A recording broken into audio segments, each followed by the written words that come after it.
Welcome. मेरा नाम है अमन और मैं रेगुलेटेड कैनेडियन इमिग्रेशन कंसल्टेंट हूँ। लास्ट 6 महीने में मेरे पास 350 जॉब ऑफर्स और LMIS ऐसे लोगों ने भेजे हैं जो मुझे भेजे गए थे वेरीफाई करने के लिए वो सही है या नहीं। उन 350 में से सिर्फ 2 थे जो असल में लेजिटिमेट थे, जो रियल थे। तो अगर आपका कोई दोस्त आपको बोल रहा है कि आपको कनाडा में वो जॉब दिला देगा और उसके बेसिस पे आप यहाँ पे आके काम भी कर सकते हैं और रह भी सकते हैं, पूरी फैमिली को ले आएंगे, तो आपको क्या लगता है कि उसके क्या चांसेस है उसके रियल होने के? अगर 350 में से 2 मेरे पास जो आए हैं वो फेक थे, तो आपकी लाइकलीहुड कि आपके पास जो जॉब ऑफर है वो रियल है वो बहुत ही लो है। ठीक है, तो ज़्यादातर वो ऑप्शन यही होगी कि आपका जो जॉब ऑफर आपके पास आया है वो फेक है।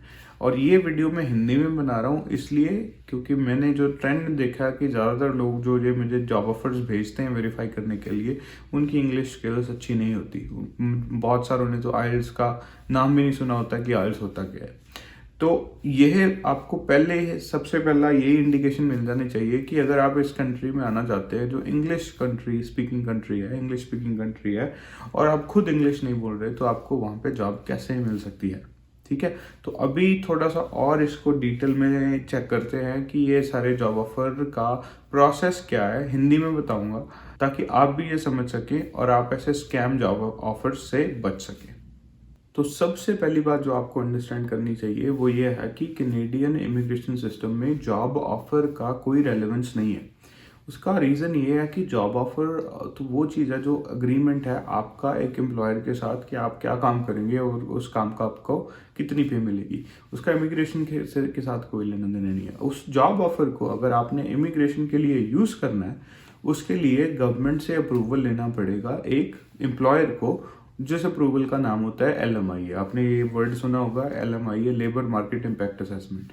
इसका सिंपल एक जो हिंदी में मतलब ये है कि एक एम्प्लॉयर गवर्नमेंट को जाके बोलता है जी मुझे कनाडा में एक एम्प्लॉय नहीं मिल रहा है इसलिए मैं बाहर से मंगा रहा हूँ, या एक जो कनाडा में टेम्परेरी रेजिडेंट है, जो परमानेंट रेजिडेंट नहीं है, सिटीजन नहीं है, उसको मैं जॉब ऑफर दे रहा हूँ। और गवर्नमेंट अगर वो अप्रूव कर देती है तभी एक वर्क परमिट अप्लाई हो सकता है उस जॉब ऑफर के बेसिस पे। सो अगर एक आपके पास सिर्फ एक जॉब ऑफर है, कोई LMI नहीं है, कोई वर्क परमिट नहीं है, उस जॉब ऑफर का इमिग्रेशन में कोई मतलब नहीं है।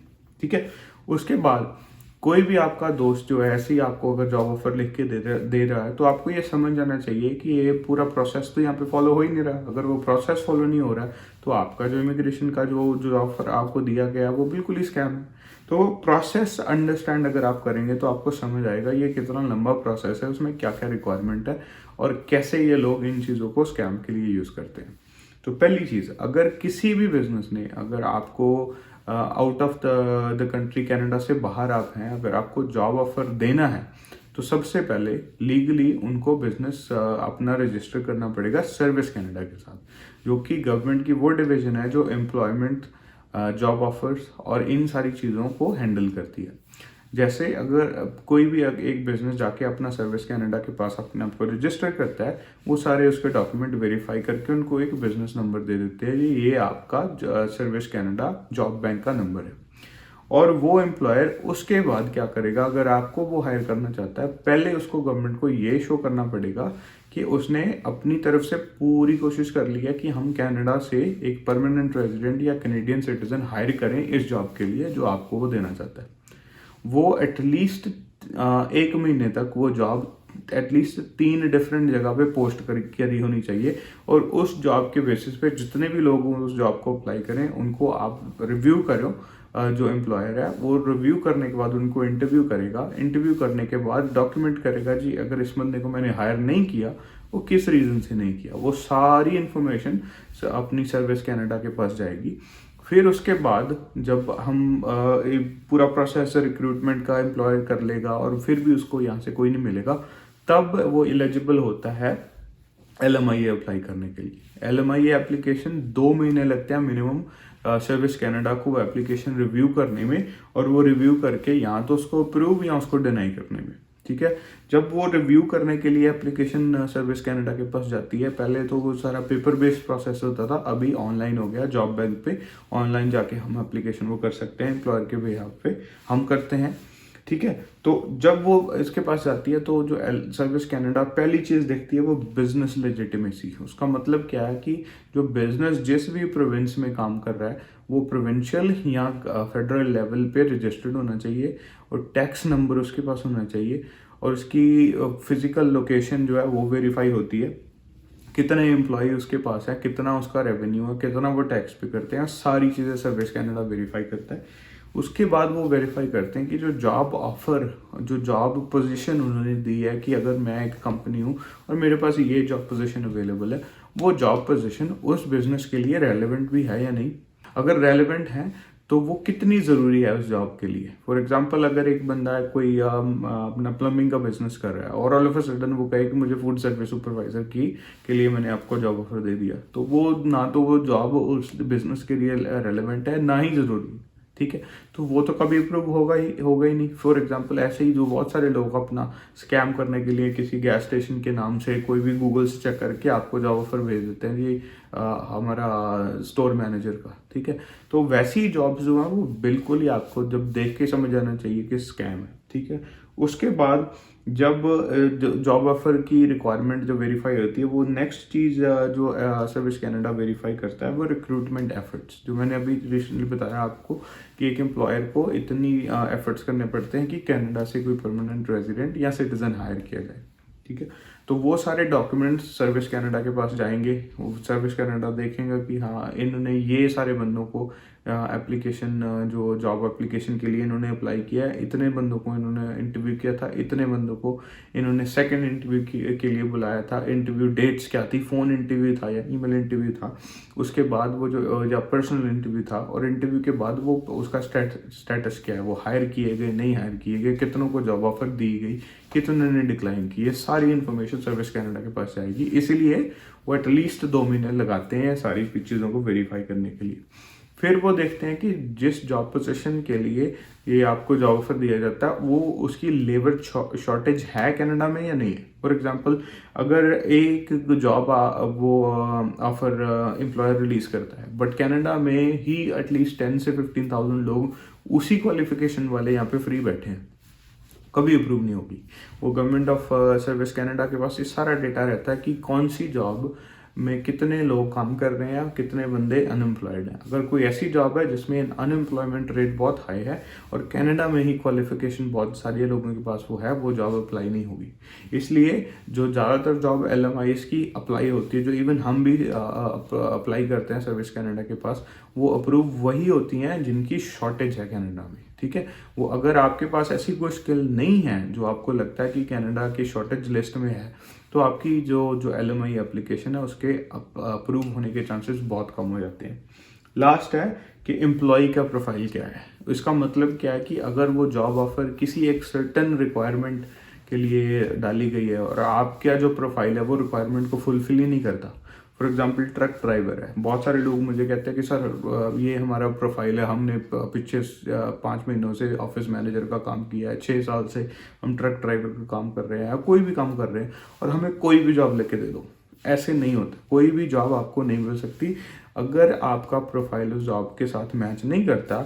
इवन दो अगर LMI भी अप्रूव हो गया, कुछ भी हो गया, जब वो जॉब प्रोफाइल आपका सारा IRCC के सामने जाएगा, IRCC ऑफिसर उसको अप्रूव ही नहीं करेगा वर्क परमिट के लिए या PR के लिए, डिपेंडिंग आपके कितने पॉइंट्स बन रहे हैं एक्सप्रेस एंट्री में।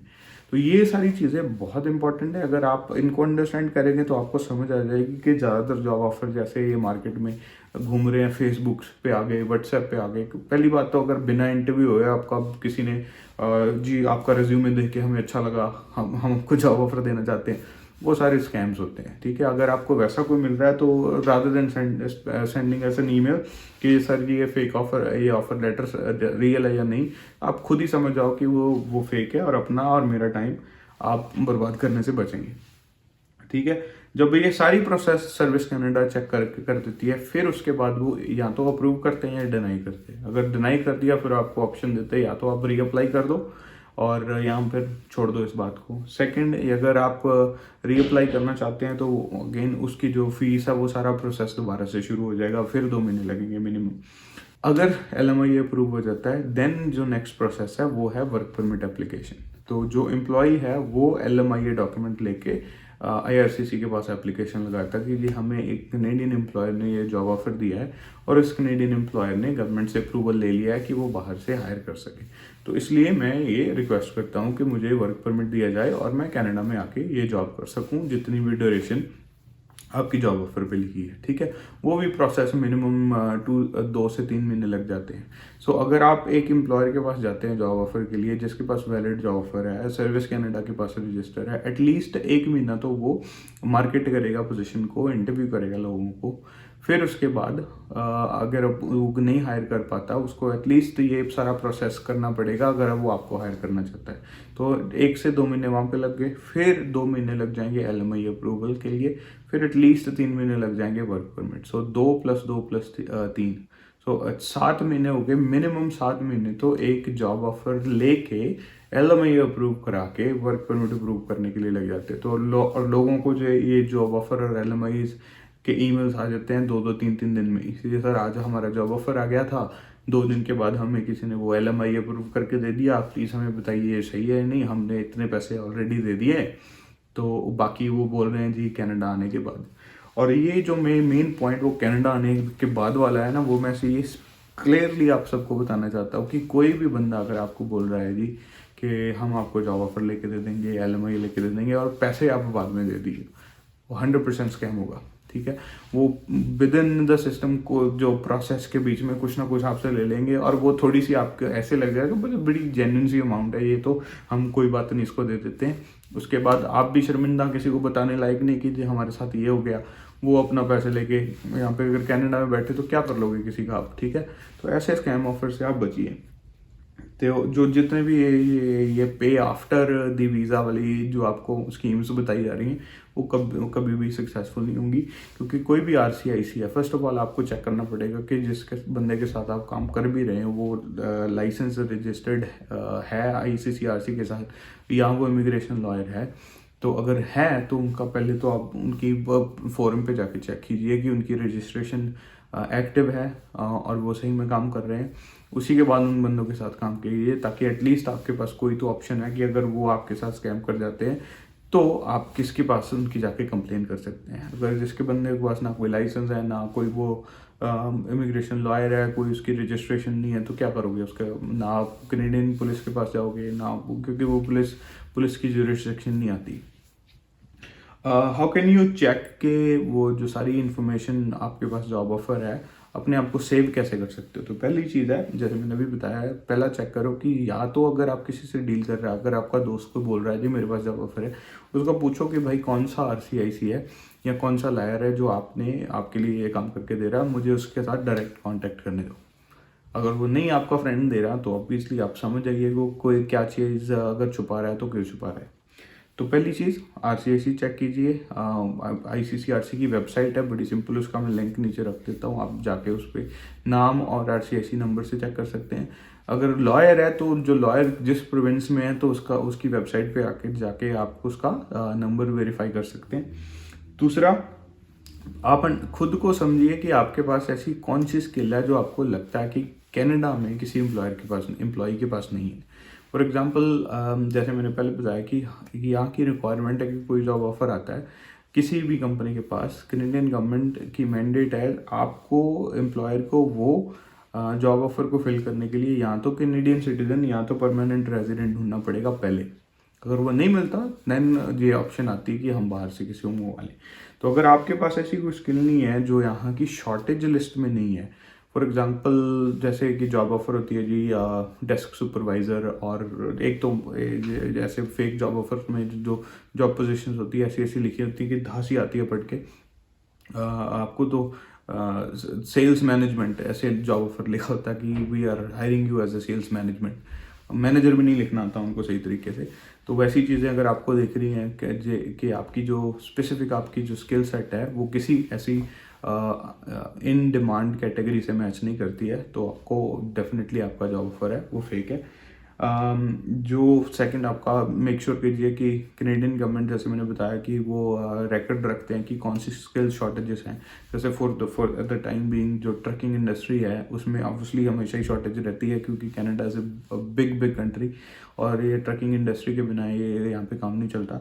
सेकंड है फूड इंडस्ट्री। बहुत सारी प्रोविंसेस में फूड इंडस्ट्री में डेफिनेटली शॉर्टेजेस हैं, तो वहाँ पे जॉब्स जैसे हैं कुक्स की और शेफ्स की, फूड सर्विस सुपरवाइजर्स की, वो आपको जॉब ऑफर्स दिखेंगी।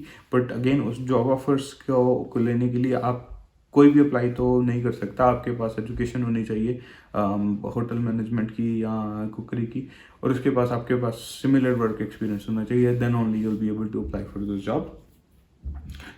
फिर लास्ट, जैसे मैंने आपको बोला कि कोई भी किसी भी जॉब को अप्लाई नहीं कर सकता। आप देखें कि अगर आपको जॉब ऑफर है कि आपका एक्सपीरियंस मैच भी कर रहा है कि नहीं उस जॉब के साथ। फॉर एग्जांपल ये मैंने बताया कि अगर ट्रक ड्राइवर है, तो अगर आप अकाउंटेंट हैं तो ट्रक ड्राइवर की जॉब के लिए अप्लाई नहीं कर सकते ना। आपके पास लाइसेंस होना चाहिए, आपके पास एक्सपीरियंस होना चाहिए, और एजुकेशन तो ट्रकिंग के लिए कोई खास इतनी इंपॉर्टेंट नहीं है, सिर्फ हाई स्कूल एजुकेशन होनी चाहिए। तो ये सारे पॉइंट अगर आप देखते हैं तो आपको एटलीस्ट ये समझ आ जानी चाहिए कि अगर आपका फ्रेंड कोई भी आपको ऐसे बेवकूफ़ बनाने की कोशिश कर रहा है, पैसे ठगने की कोशिश कर रहा है, किसी की बातों में मत आइए, थोड़ी सी स्मार्टनेस दिखाइए। और कैनेडियन गवर्नमेंट की वेबसाइट है canada.ca है, वहाँ पे सारी इन्फॉर्मेशन सीधे सीधे वर्ड्स में लिखी हुई है।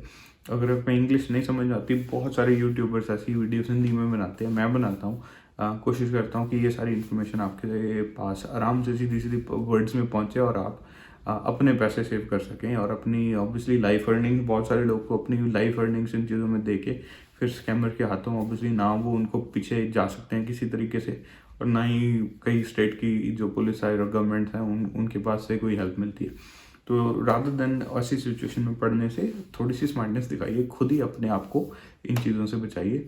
अच्छा, तो अगर आपको ये जो वीडियो में कंटेंट शेयर हमने किया है, वो प्रोसेस आपको समझाने की कोशिश की है, अगर आपको अच्छा लगा हो तो लाइक कीजिए वीडियो को, सब्सक्राइब कीजिए हमारे चैनल को, और जो बेल आइकन है उसको दबा के रखिए, ताकि जो नेक्स्ट वीडियो आए तो आपको ऑब्वियसली पता लग जाए कि एक और वीडियो पोस्ट की गई है। और हमारा जो एम है ये प्रोसेस का, इवन दो हम registered Canadian immigration consultant, legally हम इमिग्रेशन सारे तरीके की करते हैं, बट जो ज़्यादातर हमें ईमेल्स आती है वो जो फेक ऑफर लेटर्स और फेक LMIs वाली हैं, और हमारे पास ऑब्वियसली जितनी ज़्यादा से ज़्यादा आती हैं, नहीं टाइम होता है कि हर किसी को हम रिप्लाई करके, क्योंकि हर किसी को वेरीफाई करने में टाइम लगता है। तो इसलिए हम कोशिश करते हैं कि अगर आपको ये वीडियोस देख के वो इन्फॉर्मेशन मिल जाए, और अगर आप हमें ईमेल करने की बजाय वो सारी इन्फॉर्मेशन देख के आपको खुद ही पता लग जाए, तो आपका भी टाइम बचेगा, हमारा भी टाइम बचेगा, और ऑब्वियसली आपके तो डेफिनेटली पैसे बचेंगे। और अगर आप एलिजिबल हो सीधे सीधे किसी इमिग्रेशन स्ट्रीम के लिए, तभी आप इमिग्रेशन प्रोसेस को स्टार्ट करें। अगर आपको खुद से पता लग रहा है कि अगर आप इमिग्रेशन स्ट्रीम्स के लिए एलिजिबल नहीं है, तो अपने पैसे बर्बाद मत कीजिए। कनाडा आना, आई अंडरस्टैंड कि बहुत सारे लोगों का गोल होता है, अच्छी लाइफ के लिए लोग आते हैं, बट इसका ये मतलब नहीं है कि अगर आपने सोच लिया कि आपने कनाडा आना है तो कनाडा भी आपको उतना ही पसंद करेगा कि हाँ जी आपने अगर सोच लिया तो हम आपको बुला लेंगे। ऐसा नहीं होता कि एक इमिग्रेशन प्रोसेस है पूरा, ये पॉइंट बेस्ड प्रोसेस है। अगर आपके वो सारे प्रोसेस में अगर आप सही तरीके से फिट होते हैं तो आप आ सकते हैं, अगर नहीं आ सकते तो इसको हार्ड दिल पे मत लीजिए, बिकॉज ऑब्वियसली आप किसी और कंट्री में भी जा सकते हैं, क्योंकि आप अच्छी लाइफ के लिए कुछ और चीज़ें भी ट्राई कर सकते हैं। ठीक है, आई होप ये इन्फॉर्मेशन आपको अच्छी लगी हो, और इस इन्फॉर्मेशन से आपका एटलीस्ट कुछ ना कुछ तो फ़ायदा हुआ होगा। ऐसा बोल के I want to stop this video, and thank you very much for watching, and stay safe please.